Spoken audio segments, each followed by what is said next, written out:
What's going on, everybody? Welcome to another edition of Disc Degenerates here on Super Clash Video.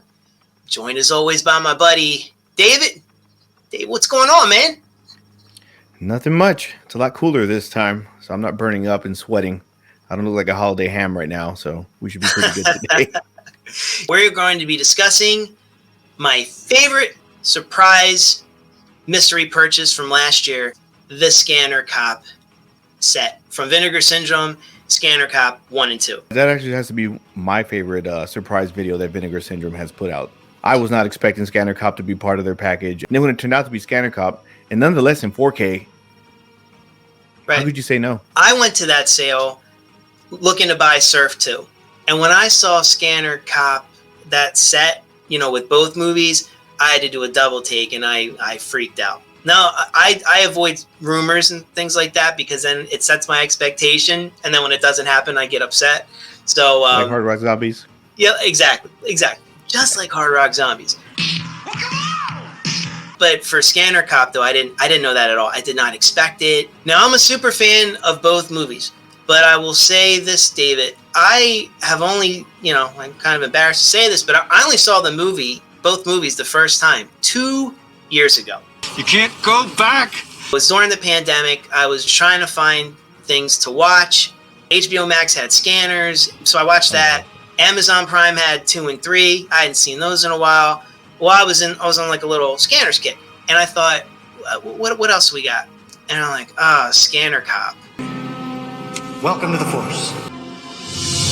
I avoided Scanner Cop for the longest time, back even in the 90s. I just think it's the dumbest name. Like when I saw it was Scanner Cop, I was like, wait, they made a scanner into a cop. Like, what's he, like a killer Scanner Cop? The covers are very misleading because if you look at the cover of the first one, I don't remember him ever shooting a red laser out of his eye. And he looks like a total bad guy. I hunted it down. I had to find it on. It's not commercially available, but I was lucky to find it somewhere online, and I watched it. Like 10, 15 minutes into it, I was hooked, and I felt so bad that this is the first time I'm watching this movie because it was that awesome.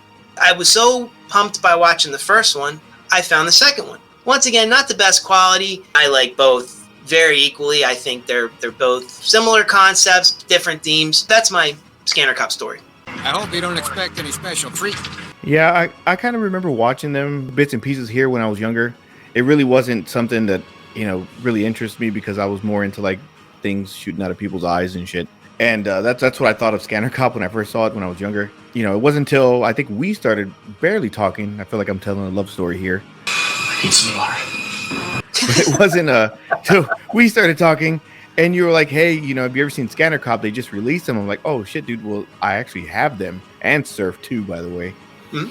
And you were like, oh, we have to talk about this one day. So this has been in the making for quite some time. Me and my wife, we normally have movie nights, and she despises when I go to the shelf. Now, when I go to the shelf, that means all bets are off, and she's about to watch some shit that she's going to probably walk out of. And when it was my turn, she was like, oh, don't go to the shelf. And I was like, no, I'm going to the shelf. So I went to the shelf, and I was like, you know what? Geof was telling me about Scanner Cop. I haven't seen it in a while. It's 4K. What have I got to lose? Either she walks out, and I don't have to hear any questions, or she actually likes it. In the first 10 minutes, just like you, we were hooked. And I was like, man, I don't remember this movie being this good when I was younger. We ended up watching the whole thing, trying to figure out everything towards the end. We had this running joke between ourselves that every time I would like to see the behind the scenes of them trying to do the scanner thing just so they can see their faces without any effects or noises, because I'm pretty sure that looks actually really funny. Oh, I'm sure there's a gag reel out there, that the production crew put together of them like doing those those scanner faces. The scanner moves. Yeah.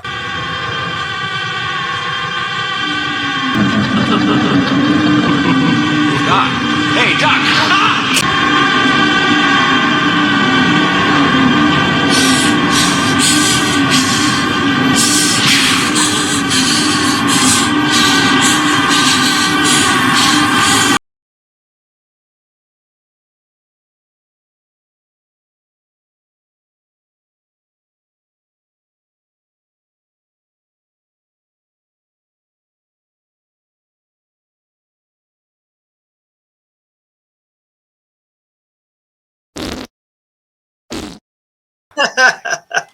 But thoroughly, like we both enjoyed 1 and 2, and I was like, okay, you know what? I don't remember these being that good, but I will take them over Scanners 2 and 3, though. I thought so too. Before we talk about the actual presentation itself, maybe we'll talk a little bit about the movies. So Scanner Cop, the first one, I like to call that one the superhero TV movie pilot version. You know, back in the 70s, you know, with like Buck Rogers and Battlestar Galactica, they used to have these 2-hour pilot movies, but it would always have some kind of little setup for a series later on. The way this one is set up, you've got an origin story. I mean, essentially the guy is a superhero. I was totally wrong. I thought, you know, with Maniac Cop and Psycho Cop, I figured Scanner Cop, wow, another bad cop, you know, an evil cop movie, whatever. No, he's actually our hero. And it's set up as a way, as if it's almost a pilot for a TV series. Even the way it's shot kind of looks like an actual, like it was made for TV. The movie starts with a father and his son. They're both scanners. You could tell they're poor, low on the medicine that keeps their scanner abilities under control. The landlord calls the cops. The 2 cops bust in. The dad, he can't control it. His mind, he's going crazy. The landlord kills the dad. The cop decides, since he and his wife could never have children of their own, that they would adopt him. My wife and I never had any kids of our own. I don't even know whether we'd be any good at it. But what I'm trying to say is that you can stay with us if you want.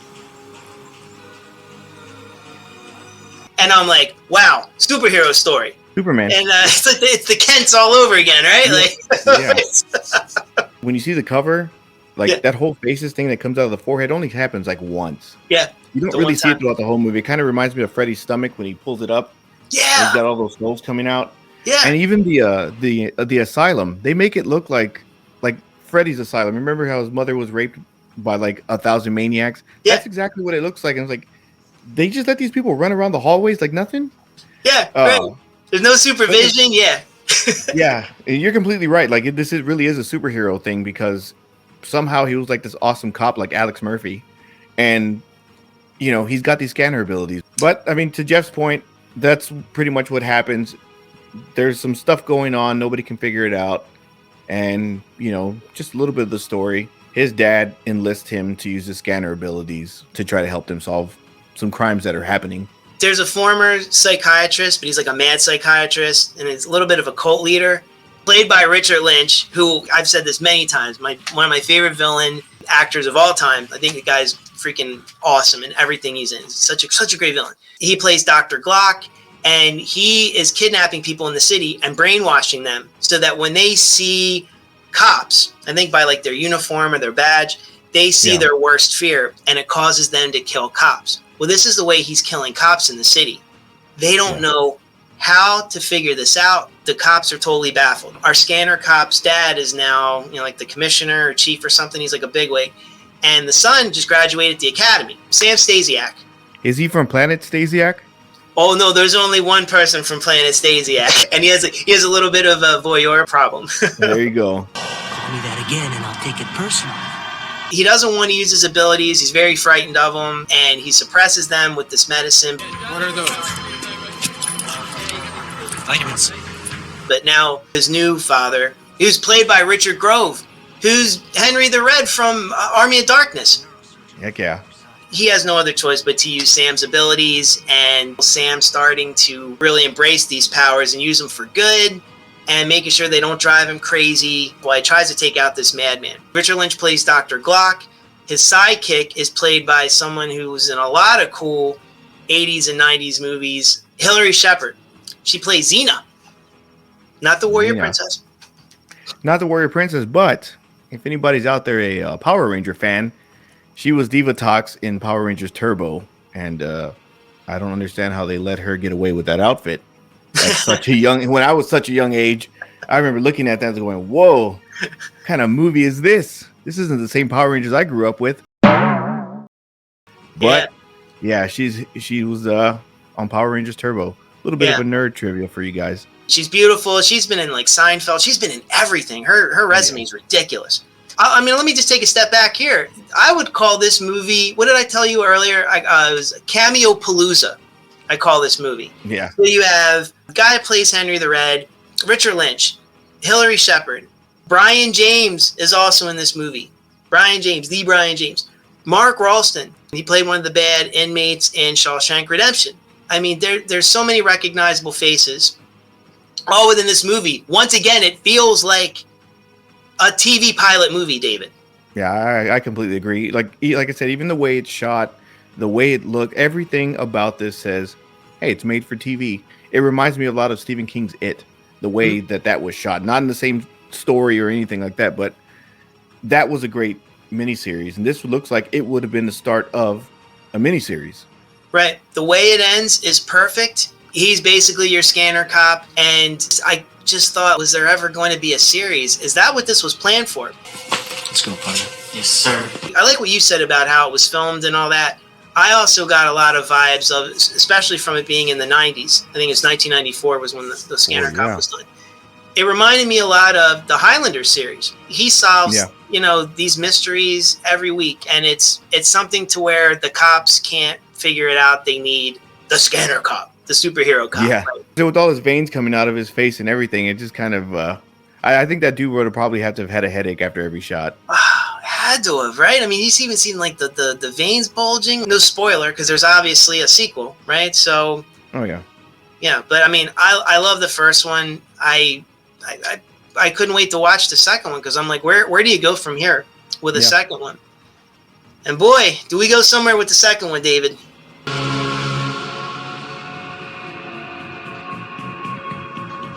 The second one's a lot darker.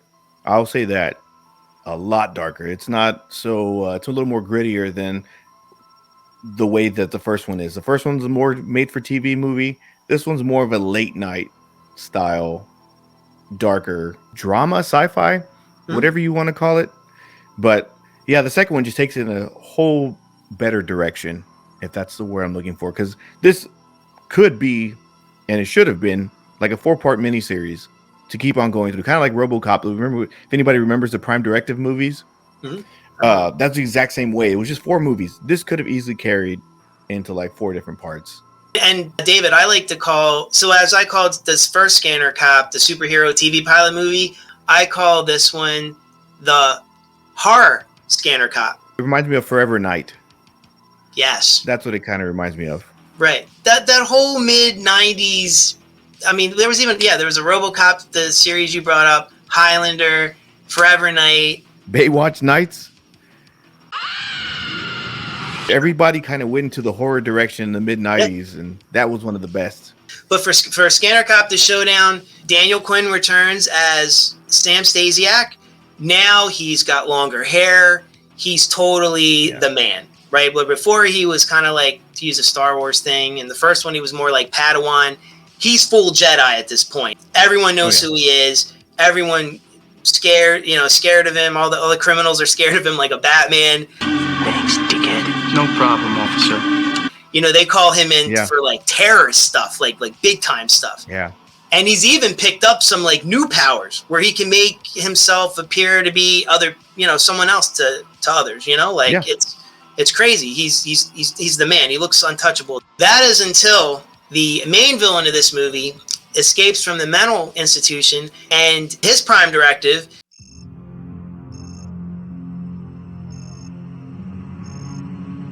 is to kill Stasiak. Stasiak put him away when Stasiak was still kind of mid-level Scanner Cop. Stasiak had to kill his brother in the process, and instead of our villain being mad at his brother, he takes all of his hate and anger out on Stasiak, and that's who he wants to go after. And our villain is not like a normal human like Richard Lynch was in the first one. Right. This dude is a pretty powerful scanner as well. He's actually I would say a vampire scanner, right? Like that's probably the best way to describe this one. What are you doing? I'm hungry for you. You have something that's making me stronger. Your life force. And I want more. Exactly. They just kind of shoehorned a vampire in there and just made it all the better. Yeah. So this scanner, his special little niche power is to go around to weaker scanners, and he just grab them and drain them of all of their scanner powers, making him stronger. So in a sense, like Highlander, like I guess as you take heads, you get stronger and all that. So kind of back to like that. Super scanner. Yeah, super scanner. And David, one of the great things about the baddie is, you know, the fact that he's a vampire, a scanner pyre, a scan pyre, I guess, a vamper. I guess you're gonna have to trademark that, like Gene Simmons. All these years I've been ingesting it orally. It's an awesome character, but he's also played by an equally awesome actor, Patrick Kilpatrick. Oh, dude, such an underrated villain, henchman, whatever you want to call it. He deserves way more attention than he has right now. I'll never forget. Now I know this is probably a little extreme, but I'll never forget the Mexican restaurant scene in Toxic Avenger, the first one. That dude pulled out a freaking shotgun, pointed it into a baby's face, and then he shot a dog. If that doesn't tell you the level of commitment this man has to being a villain, I don't know what will. And then I hated his guts when he was on Three Ninjas Knuckle Up. Nobody ever watches the third Three Ninjas movie, but they were trying to take some sort of Indian reservation, and he was one of the henchmen. Like I said, the dude just, to me, those are the two memorable movies that I have from him. But after watching Scanner Cop 2, come on. Yeah. A vampire scanner, or what would you just call him, a scanpire? Yeah, scanpire. He's great. He's great, and he's very intimidating. Yes. He looks insane. If they had made a Venom movie back in the day, I think he would have been a perfect Carnage. I remember him from mainly before this movie, Class of 1999, which I like that movie. So he was great in that too. David, this one's also more of a special effects piece. Would you agree with that? Oh yeah, that was more special effects. That's why I said like the first one was more made for TV, where you got to hide a lot of stuff and you have to use your imagination. This one, they just kind of just threw it out there and said, screw it. Yeah, you're completely right. This one had way more special effects. And then I think what I like the most is they gave him an actual villain. Mm-hmm. Richard Lynch is great, and he always looks like a dead body in a casket to me. But I don't know why. This whole time I thought he was some sort of Mickey Rourke in his face, and he's always looked like a dead body. Yeah. Even when I saw him in the Halloween remake, I thought it was makeup the whole entire time, but it's actually his face. I feel bad for saying that now. In the first Scanner Cop, he had that chop top style plate in his head. Yeah. And then in this one, you finally got somebody that matches Stasiak's abilities, even more so. So I thought that giving him an actual super villain was great. And I like the fact that you brought that up too, about how this could have been a miniseries. You could have the original Scanner Cop episodes where he goes after normal villains, but then this could have been like a season 2 arc, right? Like a full season arc where you've got this other super Scanpire going around getting stronger and stronger and stronger through 12, 13 episodes for a final showdown. This was so prime for a TV series, David. It doesn't make sense that it didn't happen. Yeah, I completely agree. I think Kilpatrick's character in this could have went on for a long time. This could have been the Joker to Stasiak's Batman. They just could have kept going. There's so many scanners out there. This dude just taking them all in, and it would have been really good to see the chase. And then finally, like a final episode style of thing where, they finally meet. But, we kind of got it all in one movie in this one, and I see no problem with it at all. It was still such a great movie. Let's go home. Franklin, inside. Take a swig, okay?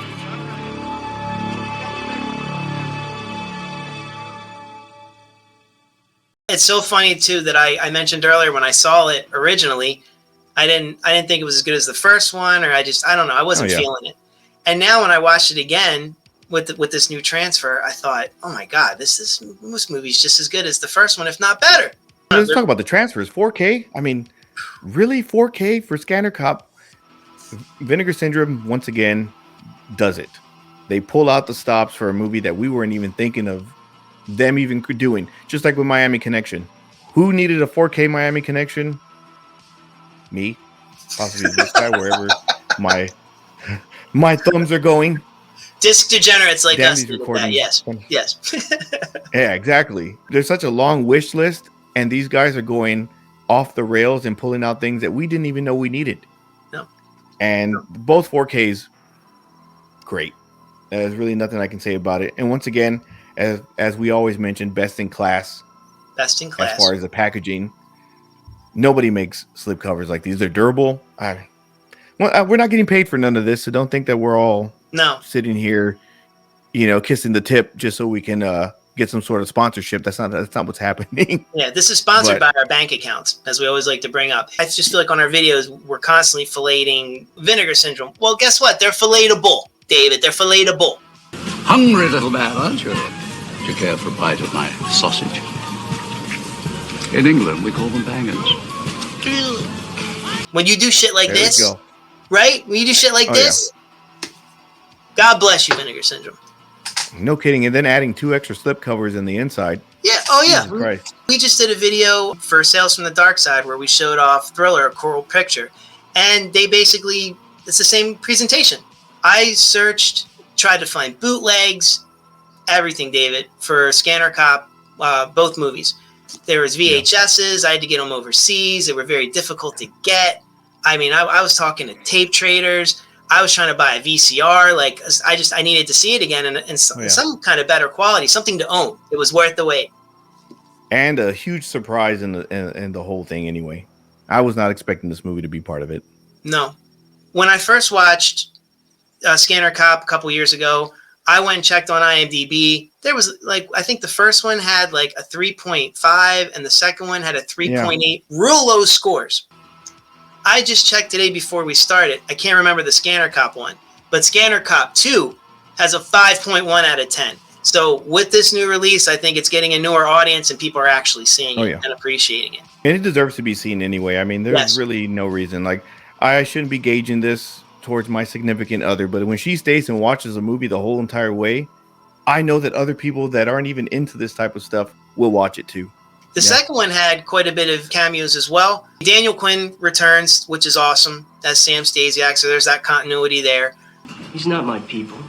This guy's a fucking murderer. Kristen, I can't remember how you pronounce her last name. Hay or something. She was on Head of the Class. She was the redhead on Head of the Class. Yeah. Obviously, Patrick Kilpatrick, who we mentioned. Robert Forster's even in this movie. I love that guy. That's awesome. He's in it as well. I guess that new form of ephemeral works pretty well after all, wouldn't you say? Yeah. And then blink and you'll miss her cameo, Joel Shepard from Return of the Living Dead. I'm just a nurse. Those damn blink if you miss it cameos. It's kind of like the Marissa Tomei cameo in Toxic Avenger. They're like, oh, that's her arm. And I'm like, that's not... I need to see like the full thing. You can't just tell me there's a cameo. And it's not even a blink if you miss it. You don't even have to blink, and you're still going to miss Marissa Tomei in the Toxic Avenger if she's even in there. From the bootleg videos that I saw online, the transfer on it is freaking amazing. It's usual Vinegar stuff. Transfer is amazing. Sounds awesome. Yeah. Beautiful special features. There's actually a new interview with Patrick Kilpatrick, so we get to see how he looks nowadays. Yeah, this is one hell of a release. Like I said, I can't say enough good things about it.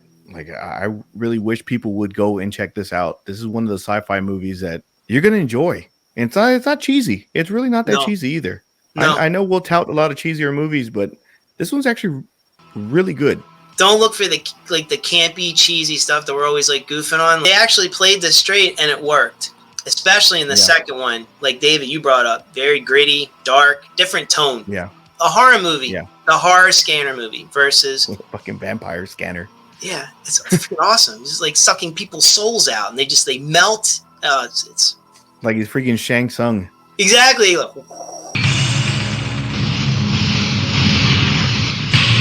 Shang Tsung wins flawless victory. Fatality. Yeah. If you did want this wonderful set, check eBay or third-party vendor because it's sold out. Took about a year, but it's sold out. Mind you, I'm such a fan of this, David. I think I told you this. I bought a second copy of this when it first came out. Oh, yeah, that's right. Yeah. So I remember that. You could also hit up GCAP if you want to buy a copy too. There you go.